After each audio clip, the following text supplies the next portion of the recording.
Vadnagar GMERS hospital emergency વિભાગમાં અકસ્માતનો ભોગ બનેલા દર્દીની સમયસર દવા ન કરતા પરિવારમાં આક્રોશ જોવા મળ્યો હતો। પરિવારે આક્ષેપ કર્યા છે કે કોઈ પણ ડોક્ટર સમયસર હાજર ન રહેતા દર્દીની હાલત વધુ ગંભીર બની હતી।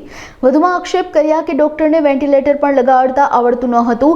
RMO સાહેબને મીડિયાકર્મી દ્વારા ખુલાસો માંગતા પરિવાર સાથે અલગ જઈ વાત કરવા જણાવ્યું હતું અને પછી મીડિયામાં કહીશ એમ કરી RMOએ ચાલતી પકડી હતી। જો ઇમરજન્સી ડોક્ટરોની જવાબદારીમાં આવી લાલિયાવાડી ચાલતી રહેશે તો આવનાર દર્દીઓના શું હાલ થશે તેવી ચર્ચાઓ જોવા મળી હતી।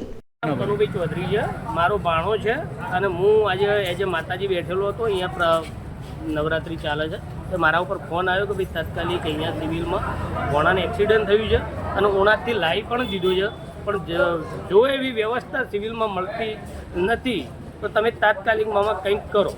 મેં સીધો અંકિત પટેલ સાહેબ ન્યુરોસર્જન છે જે લાયન્સમાંથી એમને ઓલરેડી ફોન કરી ચૂકેલો। એના પછી અહીંયા પૂછ્યું છે તો પછી જ્યારે એકબીજાના ઉપર નોખે છે કે ભાઈ અમારા પર વેન્ટિલેટરવાળી ગાડી આવે છે, હજી ઉપર અમે ડૉક્ટરને વાત કરી છે પણ કોઈ સાચું વ્યક્તિ કે સાચો જવાબ આપી શક્યું નથી। અને જ્યારે અમે આવીને પૂછ્યું તો ભાઈ કન્ડિશન શું છે તો એ તો કે ઉપર જ આગળ જોઈએ તારે ખબર પડે। જ્યારે 1 કલાકથી ઉપરનો સમય બગાડ્યો છે, એમ્બ્યુલન્સની વ્યવસ્થા માગીએ તો એમ્બ્યુલન્સની વ્યવસ્થા પણ નહીં મળતી, બરાબર।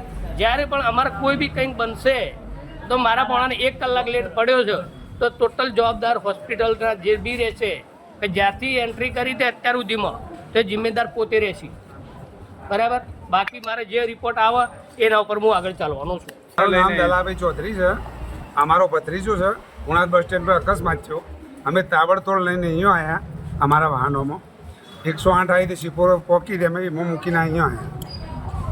છોકરાને વેન્ટિલેટરની તાત્કાલિક જરૂર હતી, અમે બૂમાબૂમ કરી તો અડધા કલાક સુધીનું એની કશું થયું નહીં।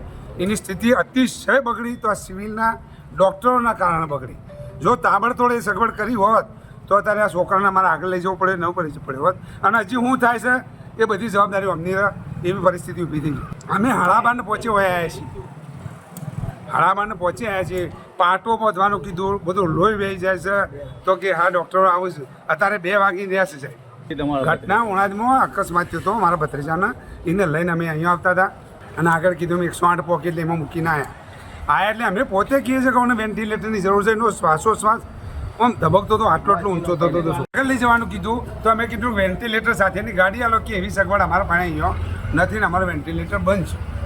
ઓર્થોપેડિક ડૉક્ટર લાવો, પાટો બધવા કે ઓર્થોપેડિક ડૉક્ટર ઉપર અમે ફોન કરીને બોલાવીએ એટલે ઓર્થોપેડિક ડૉક્ટર પહેલાં તો હાજર અહીંયા નહોતા, એમને ફોન કરીને બોલાયા છે અને બોલાયા છે કે નહીં તો અમે શું ઓળખીએ છીએ કઈ ઓર્થોપેડિક હતા કે ચિયા ડૉક્ટર હતા અમે કોઈ ઓળખતા નહીં સાહેબ। પછી ગાડીમાં મૂક્યું બહાર લઈ જવા માટે તો પેલી બેન અંદર બેઠી છે કે મને ભરાવતા આવડતું નહીં, બીજા ભાઈને મોંથી પકડી આવ્યા તો કે મને નહીં આવડતું ડૉક્ટરને બોલાવો, બીજી 10 મિનિટ હોય બગાડી કારણ તો ગાડી અમારી 108 ઉપડી પાછી આગળ લઈ જવા માટે। ત્યારે એમને કીધું કે લાયન્સમાં ન્યુરોસર્જન હોય તો ત્યાં લઈ જાઓ, તે લાયન્સમાં લઈ ગયા છે।